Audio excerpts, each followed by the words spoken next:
I was sleeping in the tent and everyone was like talking about, okay, how we should get out of here. And meanwhile I was thinking, how can I stay?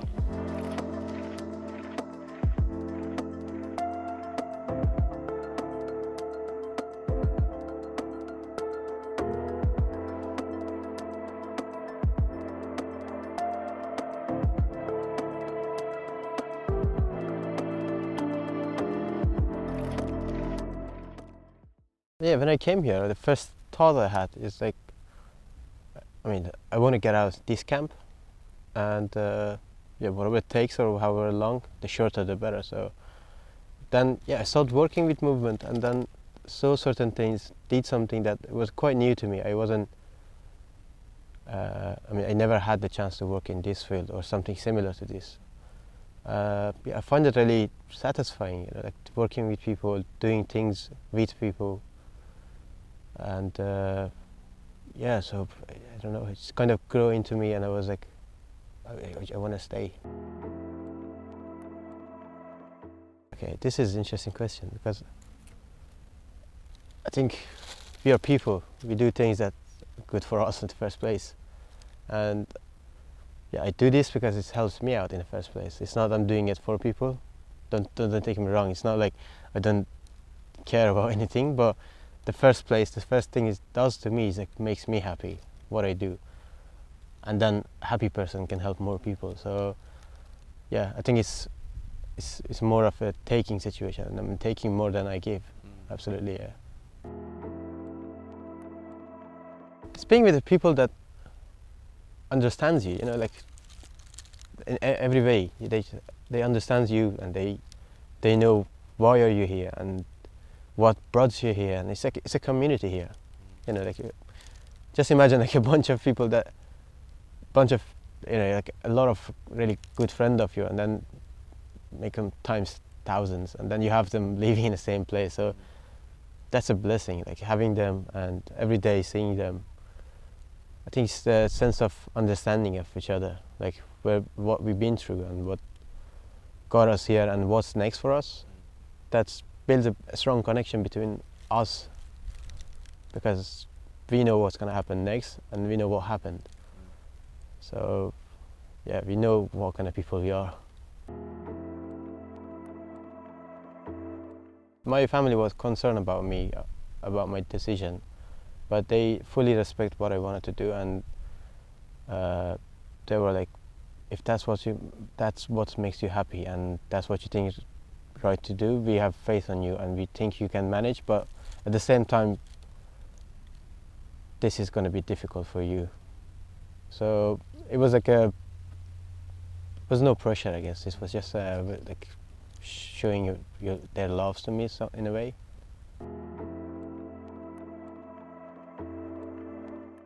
There is, in this work you have highs and lows, and the highs are extremely high and the lows are extremely low. I had a couple of things, but like the worst things that ever happened is that seeing people losing their life in this situation because of unsafety. And it happened not once, not twice, and I was there just seeing that happening, feeling helpless, not being able to help. I think that's the worst thing can ever happen.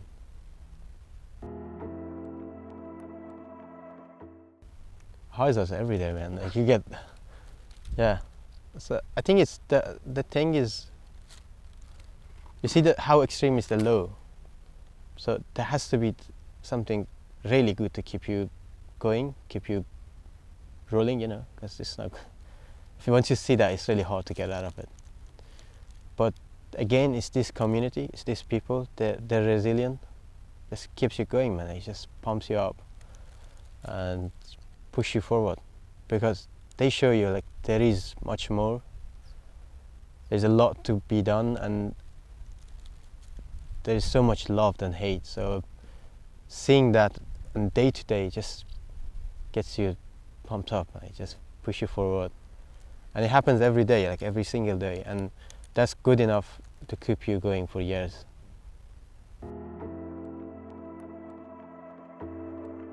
I would say the opposite of the news, because you hear enough of that, you know. There's enough news channels, enough things to cover everything bad about this place.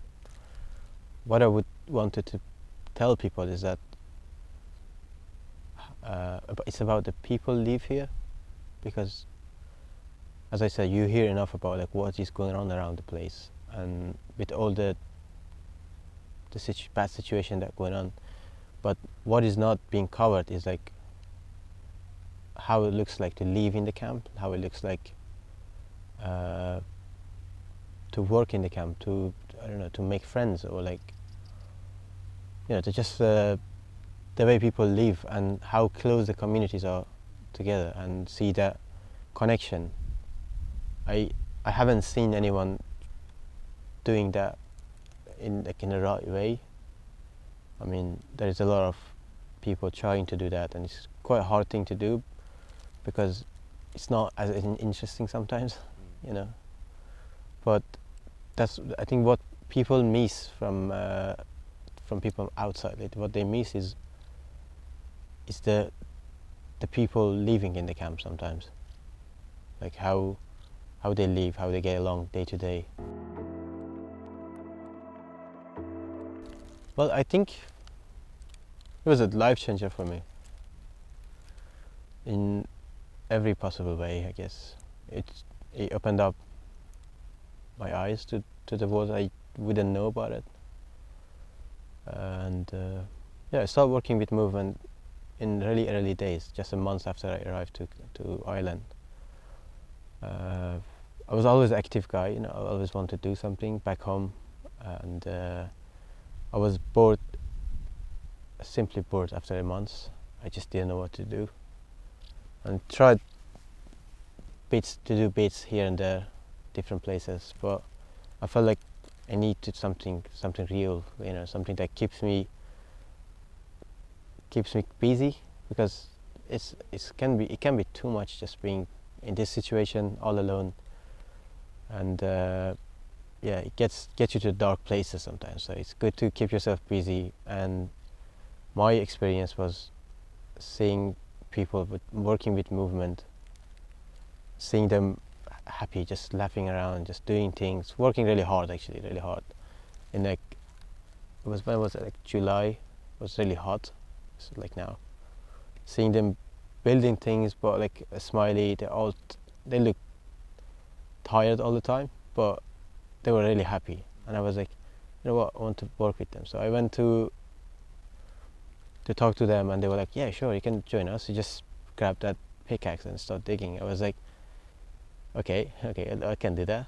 I haven't done it, but okay, I can do that again. So it built up. I started working with these guys. We became friends. We hang out the whole time, day and night, and it was just getting better and better, you know, like, because it was taking over all those stress that we get from living in a camp, you know, all the horrible things that exist in that platform, like living in a camp. It's horrible, and then having to live in it, like, it's just next thing, because things just grows on you and it gets worse and worse. But to keep busy, to see friends, to make friends, and yeah, and it was, yeah, moving on the ground. It had this way of working, just giving things to people, and I think that was one of the reasons I decided to stay, because I saw this. The work we do, it was unique, it was different. Not many, or like not any other places was like this, because it was just the community volunteers, or like just people that living in the camp, the residents, just working for each other. I used to work in a generator team, just turning off the generator, maintenance, you know, looking after the network, the cabling. And it could be tough, because you never had a day off. It was always ongoing situation. People need electric, and you were the one making sure it's gonna happen. But yeah, it changed my life in different ways, you know, because it got me out of that darkness. That it's so easy and no one can blame you to fall into it. It's so easy to be there, and yeah, I guess you have all the rights in the world to just fall into that path. And if there's someone there to like give you a little light, you know, like it just a glance, you know, that's enough. And I think that was it for me.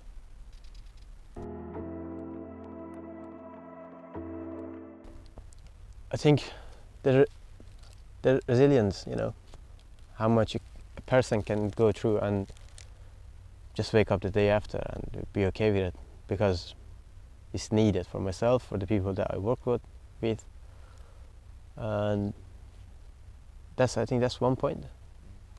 Yeah, and the need of love, you know, it's just seeing these people, just receiving that like just pure, genuine love that you get from them, and everyone needs that.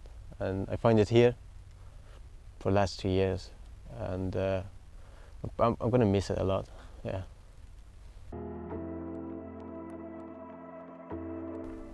I guess realistically it's impossible to switch off things, because you heard those things and you felt them, you saw them, and it's hard to not think of it, and it's not healthy to keep thinking of it. You know, sometimes you need to have your own space. You have to realize that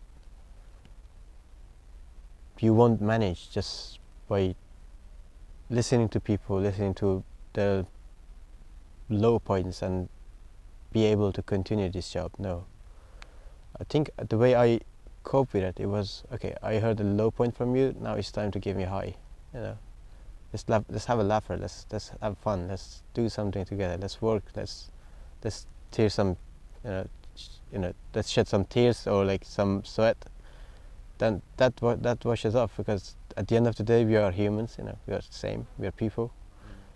And yeah, we are in a bad position, but let's keep remembering each other that we had a lot in common. We have still, so just work on those things we have in common. You know, we laugh, we cry, of course, but just keep it in a good balance. You know, Yeah.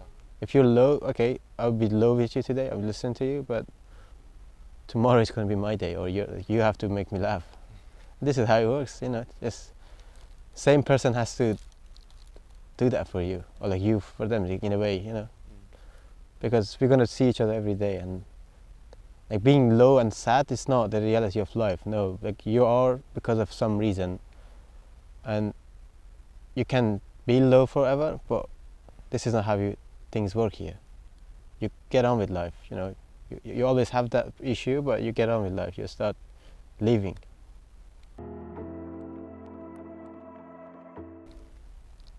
One of the best one that happened to me was, so I used to live with this guy, like, and he was volunteering with us as well, and he's been getting rejections for like years, and like he's just having a hard time. And yeah, I was away for like 2 weeks. I was in Samos to work in a different camp, and I got a phone call from him just saying, okay, guess what happened? I was like, what? And he just went like, yeah, I got my asylum. It's been 3 years that like I was waiting for it, and every day we were talking about it. Yeah, this is gonna happen sometimes, and I was trying to encourage him. Yeah, it's gonna be fine, and he would be like, okay, yeah, you're right, it's gonna happen. And I wasn't quite sure about it, and then I got that call, and I was like, wow, this is a good day. And yeah, I was in tears, man, like immediately, and I couldn't speak to him, and he was like, can you hear me? I was like, you know, I couldn't make a noise. Like my voice wasn't coming out. I was like, just get a moment. I was like, yeah, I'll call you later. I just looking forward what's waiting for me, you know. Excited to see new things, to learn more, or like learn new things, challenge myself in a new environment. CT, you said, yeah.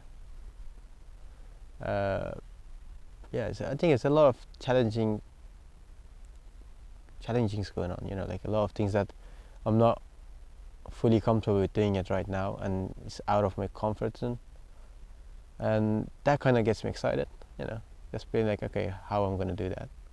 It's a bit scary as well, but it's much more exciting than the fear, you know. Yeah, I would like to thank everyone that I met during this time. People that just shared those special moments with me. People from different places of the world. People that came here as a refugee and we became friends.